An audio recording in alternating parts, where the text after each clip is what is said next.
صحابہ کے بعد ائمہ اربع یہ امت میں ایک واضح نمایاں مقام رکھتے ہیں۔ سیدنا امام اعظم ابو حنیفہ رحمۃ اللہ علیہ کے بارے میں آپ نے پڑھا کہ کوئی نبوت کا دعویٰ کرے، کوئی اس سے دلیل طلب کرے گا، اس کے بارے میں استخارے کا سوچے گا بھی، سوچتے ہوئے اس کا عقیدہ برباد ہو جائے گا، دائرہ اسلام سے نکل جائے گا۔ اور امام صاحب ابو حنیفہ رحمۃ اللہ علیہ صحابہ کے براہ راست شاگرد ہیں، تابعین کے زمانے کے اندر علم حاصل کرنے والے ہیں، اور صحابہ سے براہ راست فیض اور علم کو پانے والے ہیں۔ امام شافعی رحمۃ اللہ علیہ کے بارے میں کتاب الام جو امام شافعی کی مسلک کی بڑی اہم کتاب ہے، اس کے اندر بھی امام شافعی رحمۃ اللہ فرماتے ہیں کہ آپ پر نبوت کو ختم فرما دیا گیا، اور اس پر دلیل یہ سورہ احزاب کے نمبر 40 ما کان محمد ابا احد من رجالکم ولکن رسول اللہ وخاتم النبیین۔ سیدنا امام احمد بن حنبل رحمۃ اللہ علیہ کے بارے میں وہ بھی ان کی کتاب العین والعصر اس کے اندر موجود ہے کہ نبی کریم صلی اللہ علیہ وسلم تمام انبیاء کے سلسلے کو ختم کرنے والے اور تمام انبیاء سے افضل ہیں۔ اب اندازہ کیجیے کس کس انداز سے امت کو اس عقیدے کو لیلہ شانہ نے سمجھایا تاکہ کوئی شک شبہ پیدا نہ ہو۔ علامہ شہاب الدین مالکی رحمۃ اللہ علیہ وہ فرماتے ہیں کہ جس نے نبی کریم صلی اللہ علیہ وسلم کے بعد نبوت کا دعویٰ کیا اور کہا مجھ پر وحی آتی ہے، ابن قاسم فرماتے ہیں، وہ ان کے حوالے سے نقل فرماتے ہیں کہ وہ اپنے اس کفر کی وجہ سے مرتد ہو گیا۔ جو بندہ اللہ کے محبوب کے بعد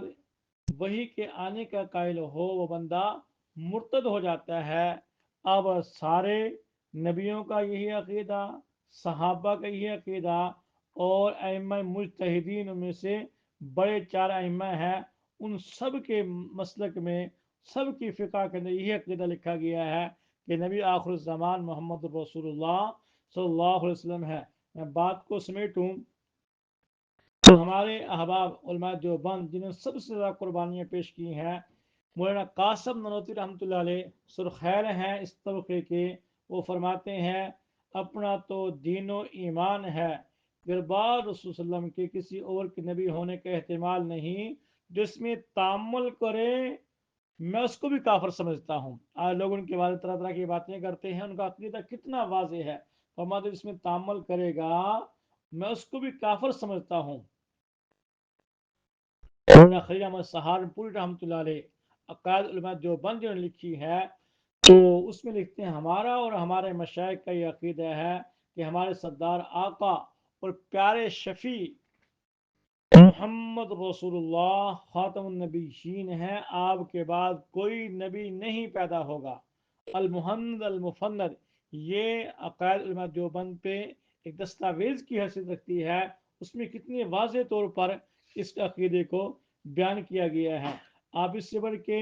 سیاسی احباب میں آئیں تو ہمارے پاکستان میں سیاست کے اعتبار سے جو سب سے بڑا نام آتا ہے وہ محمد علی جناح کا آتا ہے، قائد اعظم جن کا لقب ہے۔ ان سے پوچھا گیا قادیانیوں کے بارے میں کہ آپ اس بارے میں کیا فرماتے ہیں، فرمایا میری رائے وہی ہے جو عام علماء کرام کی ہے، یعنی پوری امت کی طرح میں بھی ان کو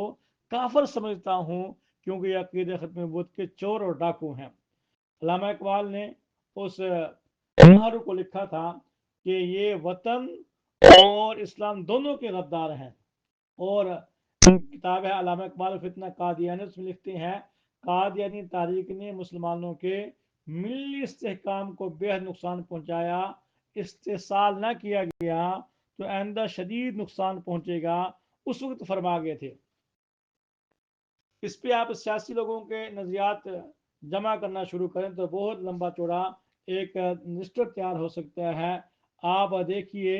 ذوالفقار علی بھٹو ہمارے سگودا میں تشریف لائے اور ان کے سر پر قرآن رکھ کے پوچھا گیا، کیونکہ اس وقت حالات ایسے پیدا ہو چکے تھے جیسے آج حکومت میں جو بندہ چلا جائے طرح طرح کے وساوس پیدا ہو جاتے ہیں۔ ان کے سر پہ قرآن رکھ کے پوچھا گیا اسٹیج پہ کھڑا ہو کے کہ آپ بتلاؤ آپ کا عقیدہ کیا ہے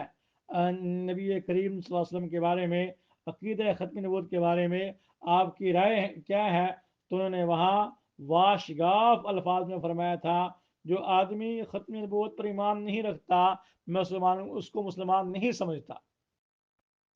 اب اندازہ کیجیے کتنا واضح طور پر انہوں نے اسٹیج پہ کھڑا ہو کے قرآن سر پہ رکھ کے، حالانکہ ملک کا سربراہ تھا، بڑا مشکل ہوتا ہے، اور جب انہوں نے سن 74 میں اس فیصلے پہ سائن کیے، فرمایا مجھے پتہ ہے حالات کیسے ہیں، دباؤ کیسا ہے، میں اس تحریر پہ سائن نہیں کر رہا، میں اپنے موت کے پروانے پہ سائن کر رہا ہوں۔ اور نتیجہ ایسے ہی ہوا کہ غداروں نے ان کو وہاں پہنچایا جہاں کی کوشش تھی۔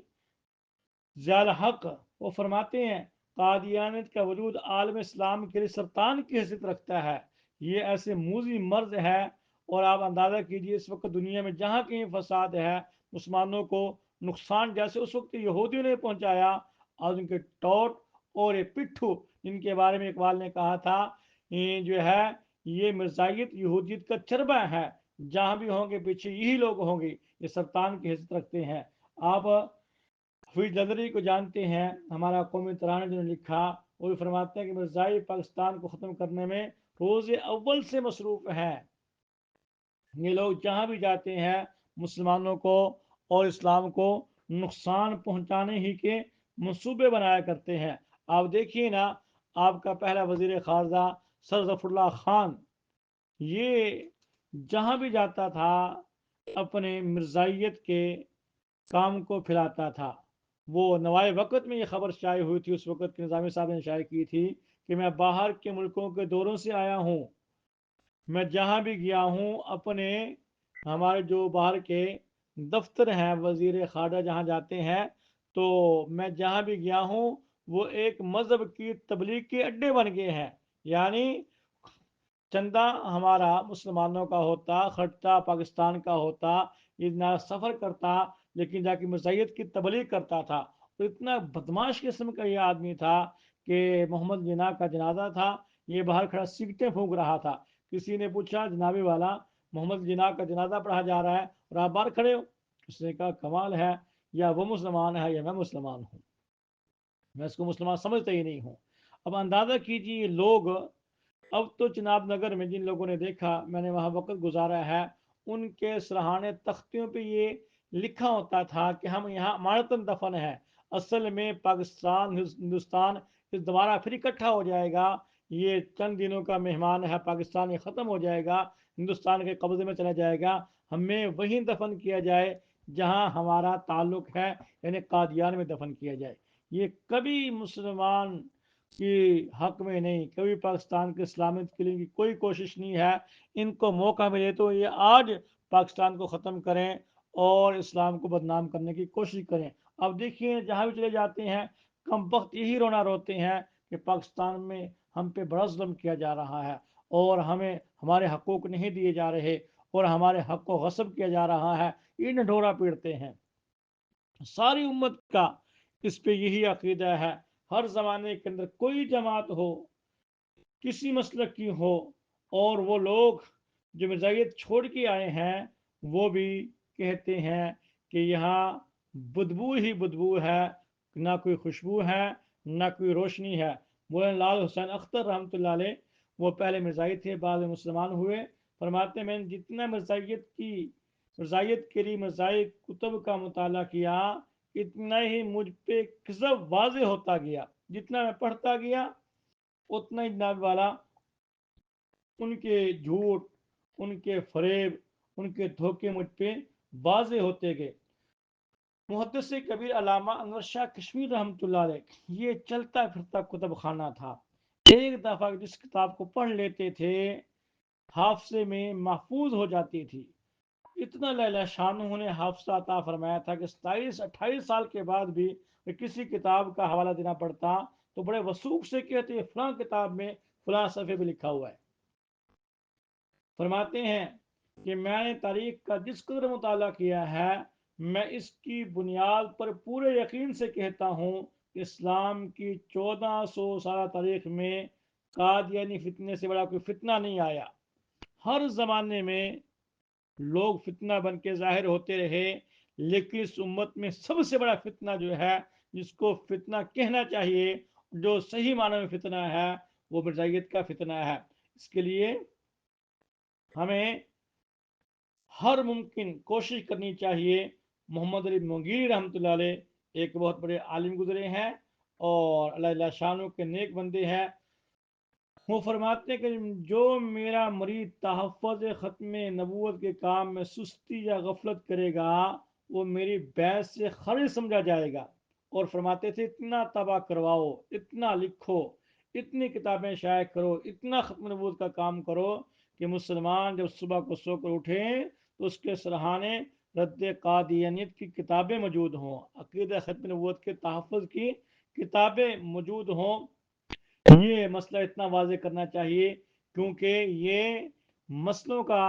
یا کسی عمل کے بارے میں یہ جو ہے مسئلہ نہیں، یہ مسلمانوں کے عقیدے کا اور بنیاد کا مسئلہ ہے. اگر یہ عقیدہ محفوظ ہے تو بندہ مسلمان ہے، اگر یہ عقیدہ